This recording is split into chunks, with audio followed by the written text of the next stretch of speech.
Thank you.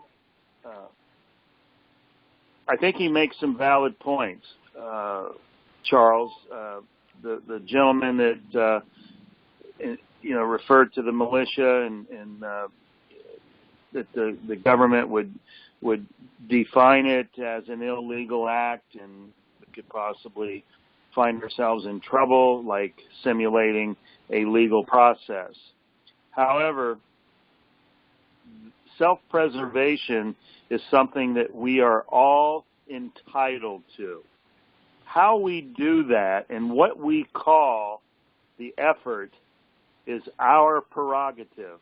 It is our right to call it what we will and to do what we want to protect ourselves. We have that right. And it is guaranteed in the Constitution that a free state, be allowed to have a militia, a well-regulated militia, a well-trained militia, a well-equipped militia. And to keep the state free, do you think Caesar is going to be the head of that effort? No. We, the people, are the governors of our freedom. We are the protectors of our freedom, not Caesar, not the Senate, not the House, not the governor of any particular state. It is up to us to protect ourselves.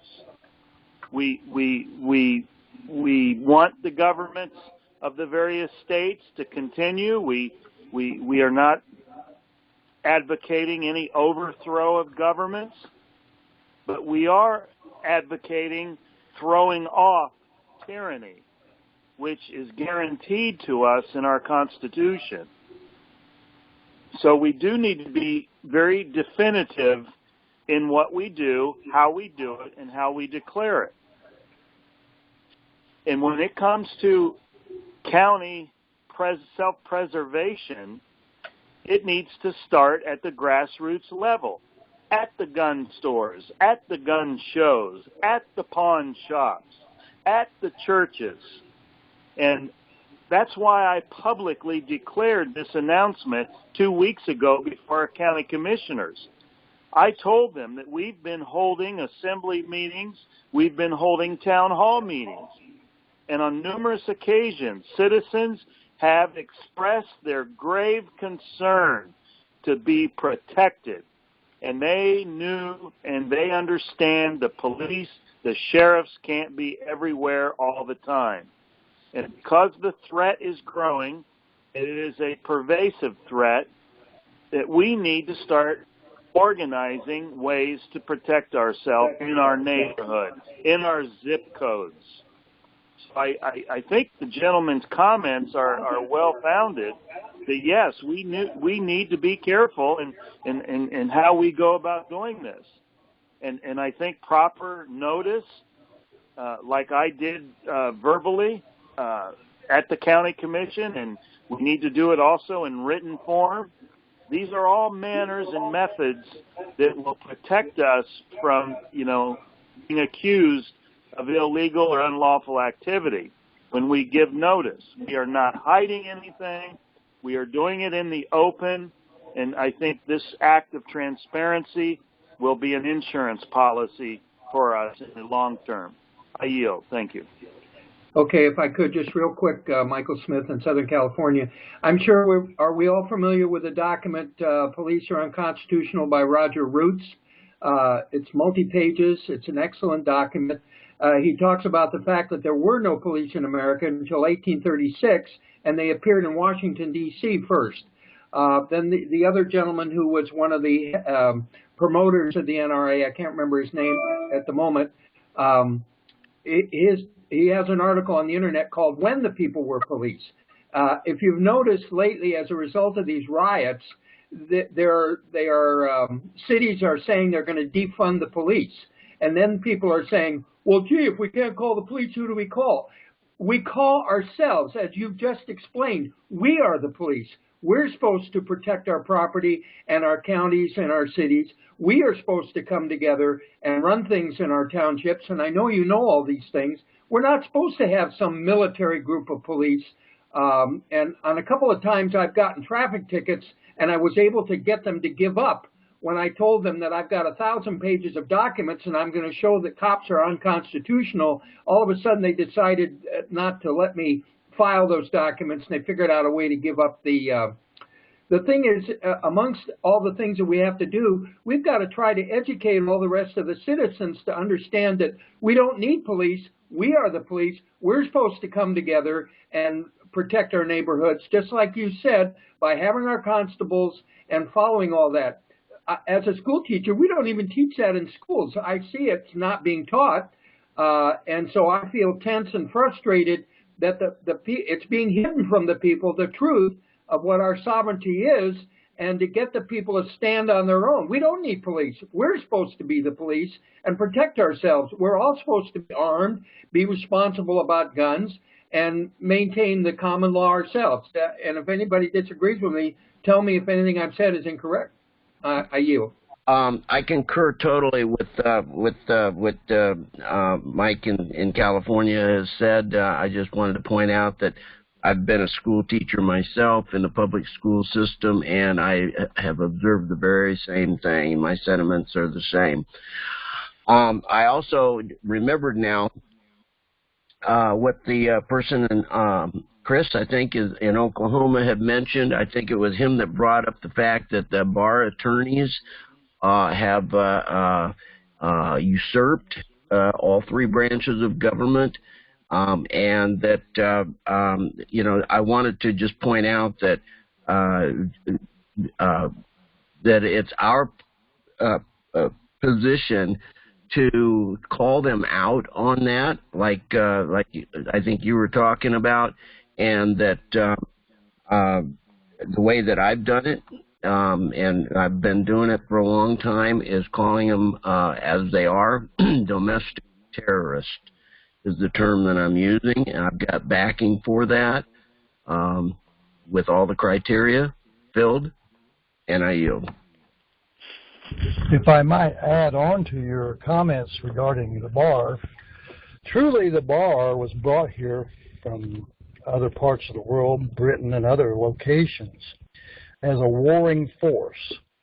I have read their stuff fairly intently, and I can assure you that they are here to destroy this country, from Hamilton and others that were agents of the Crown. In fact, it's very likely, whenever we examine the terms very carefully, it could be the Bar Ra'itish or the Barkhans agency registry.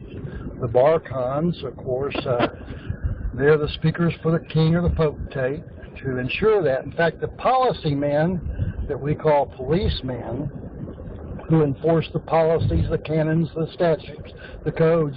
I've recently come a couple of really interesting citations. Overton versus U.S., I think, is one of them.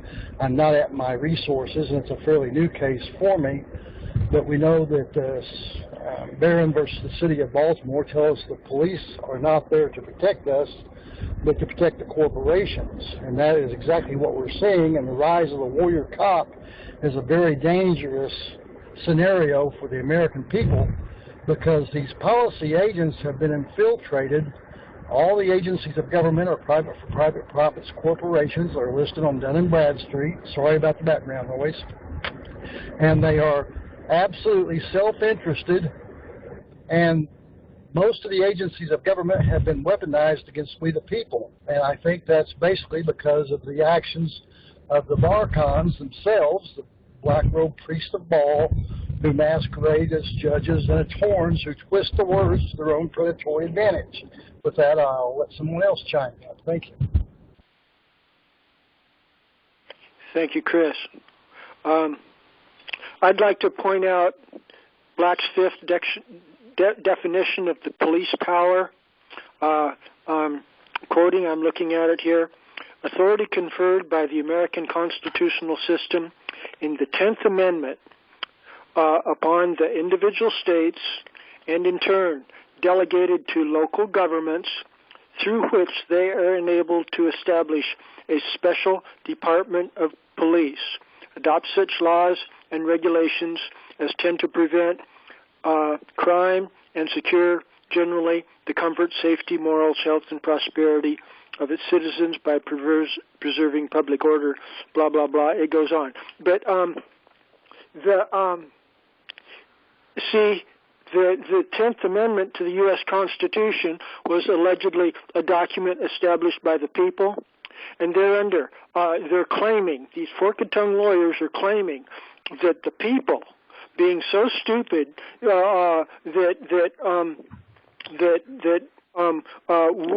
can't self-police, we can't self-govern, we need to give the federal government power to declare that the state governments have power to delegate to the local counties and the local cities jackbooted Nazis to walk around in our local communities and make sure there's no crime.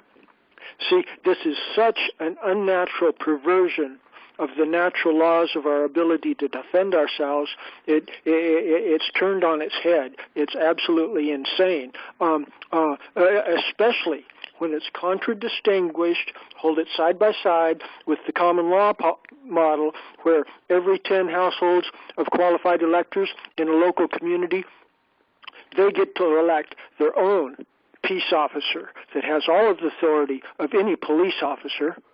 Okay, so it's the police power is absolutely certifiable insanity when compared to the common law jurisdiction that we're talking about here.